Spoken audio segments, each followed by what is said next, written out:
Стань спонсором продвижения моего канала. Поддержи канал монетой. Часик в радость, табак в сладость. И сегодня я продолжил видео про биографии персонажей. И на сегодня я сделал видео про легендарного Джона Марстона. В этом видео будут разные отрывки из жизни Джона. Такое видео я уже делал. Можете посмотреть по подсказкам. Думаю, пора начинать. Всем приятного просмотра. Надеюсь, вам понравится это видео.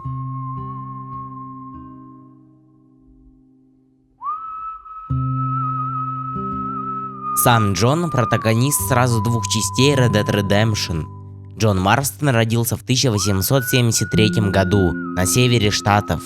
То есть можно предположить, что это какой-то Нью-Йорк или Мичиган.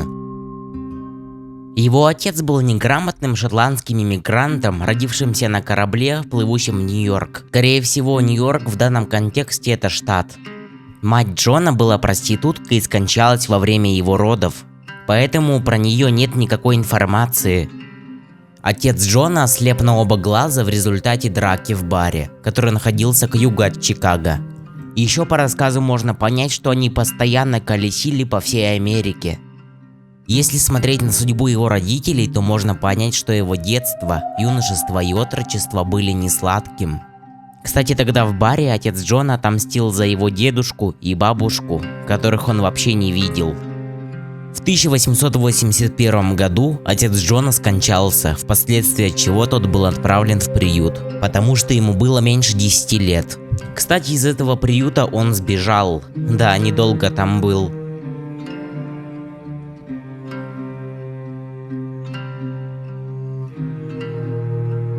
Джон Марстон занимал не последнее место в банде, так как вместе с Артуром, Биллом и Хавьером устраивали разные грабежи и налеты. Его часто называли любимчиком Датча, хотя в принципе так можно назвать и Артура, так как они попали в банду с раннего возраста и воспитывались Датчем. В 1899 году, после развала банды Вандерлинде, Марстон захотел оставить свой преступный промысел. Он жил и путешествовал вместе со своей женой Эбигейл и сыном Джеком, а жил он под разными псевдонимами по типу Джим Милтон и должностями до 1907 года. В 1885 году, кстати, когда ему было 12 лет, его вешали за воровство, а вешали его домовладельцы в Иллинойсе. Но в последний момент Дач Вандерлинде спас Джона, так Джон и познакомился со своей бандой. Банда стала практически его родной семьей. Несмотря на изменившуюся жизнь, Марстон все так же оставался опытным стрелком, мастерски владеющим оружием, всадником и охотником. Хочу отметить, что Джон один из немногих, кто выжил после развала банды. А кто выжил, тех он и убил, точнее по приказу Пинкертонов. А именно Билла, Датча и Хавьера. Примерно в 1907 году, когда они прекратили преступную жизнь, Джон застрелил кого-то на хребете Роноук. Из-за этого им пришлось скрываться и идти в неизвестном направлении.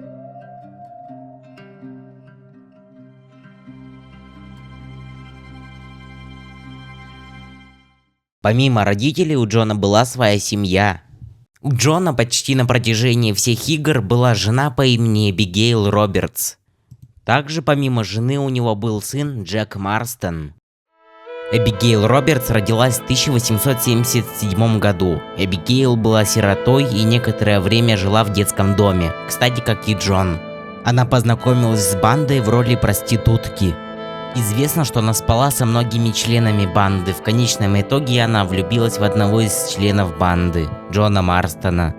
Она забеременела Джеком, когда ей было всего 18 лет. Кстати, когда Джеку исполнился год, Джон ушел из банды. Поставь лайк, если жизненно. Ну что ж, поговорим про Джека. Джек Марстон родился в 1895 году. Джек Марстон провел свои ранние годы с такими людьми, как Билл Уильямс, Хавьер Эскуэла и Хозиа Митьюс. То есть Джек проводил все время как с умными и адекватными людьми, так и не очень. Банда заменяла ему полноценную семью, так как Джону не заходила роль отцовства. Джек с ранних лет умел читать, также у него была цель поступить в колледж, но Джон к образованию относится не очень положительно. Джек умный и порядочный человек мог бы быть всегда, но в конце первой части его жизнь омрачилась. Думаю, вы сейчас удивитесь, но у Джона с Абигейл была умершая дочь. В РДР 2 про нее нет упоминаний, но зато есть упоминания в первой части. Она упоминается на миссии «Врата Эль Пресидо» Хавьера Эскуэлы. На этой миссии Хавьер будет проклинать Джона. Но при этом он скажет одну интересную фразу. Он скажет: «Надеюсь, твоя жена и дети сгниют в аду». Жена и дети. То есть он не сказал Джек или ребенок, а именно дети.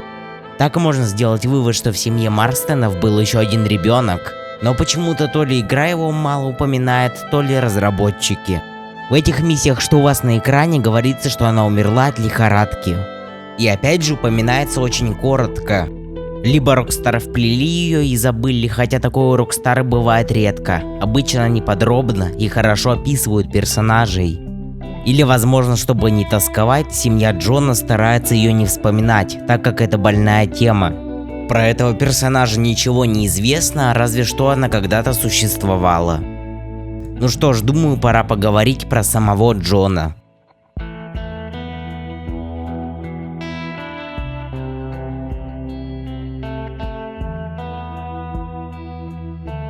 Интересный факт: Джон всегда целится только правым глазом, а левый закрывает. Это связано с тем, что он плохо видит после нападения волков. Джон довольно серьезный человек и не обладает большим запасом терпения для эксцентричных людей. Тем не менее, он часто использует сарказм в разговоре. Характер Джона очень сложен. Он может быстро выйти из себя и не чувствовать себя виноватым. Это в принципе встречается постоянно в игре. Джон не придерживается расистских взглядов, и в нескольких разговорах он саркастически издевается над теми, кто это делает. И это неудивительно, так как у него очень много друзей других рас. Например, таких как Летний и Чарльз. В Red Dead Redemption 2 изображен иной и более незрелый Джон Марстон, в отличие от себя самого в 1911 году. То есть он кардинально поменялся за такое время. По сюжету можно заметить, как его отношение к семье из холодного превращается в нормальное. Иной, то есть Джон, стал серьезным и теперь не может уйти из банды просто так, меньше занимается бандитизмом и так далее. Все это сыграло ему на руку, но в итоге не помогло.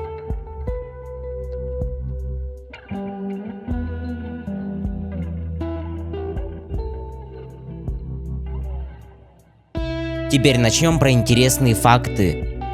Джон имеет шотландские корни, поскольку в обеих играх серии Red Dead Redemption это упоминается, а именно упоминается, что его отец был шотландцем. Кстати, его отец ненавидел англичан и из-за этого ослеп, это я уже говорил.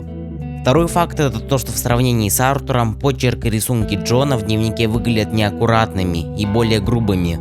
То есть так можно сделать вывод, что Артур более творческий человек. То есть даже по почерку и рисункам видно, насколько у них разный характер. Третье. Шрамы и шляпа Джона Марстона были вдохновлены Рэдом Харлоу, протагонисту прошлой игры Red Dead Revolver. Кто не в курсе, Red Dead Revolver — это игра, которая положила начало вселенной Red Dead. Red Dead Revolver вышла в 2004 году, кстати, как и GTA San Andreas. Разработка Red Dead Revolver была начата японской компанией Capcom, но позже права на проект выкупили Rockstar Games. И там был протагонист по имени Ред Харлоу, он был искусный стрелок и очень похож на Джона. Возможно, с него и брали образ. Четвертое. В GTA 5 можно найти отсылку на футболке одного NPC. Его легко найти на миссии «Папинкина дочка». Там будет сидеть мужик, который дает велосипеды на прокат. И собственно у него принт Джона Марстона. Как по мне, прикольная отсылка. Пятое — это то, что в 11-летнем возрасте Джон совершил свое первое убийство, застрелив человека. Хотя утверждал, что это была не его вина, но все мы знаем эти отговорки. Надеюсь, ты узнал больше про Джона Марстона. Поставь лайк и подпишись, так ты поможешь моему каналу. Также ты можешь посмотреть другие мои видео. Всем пока, до скорых встреч, скоро увидимся.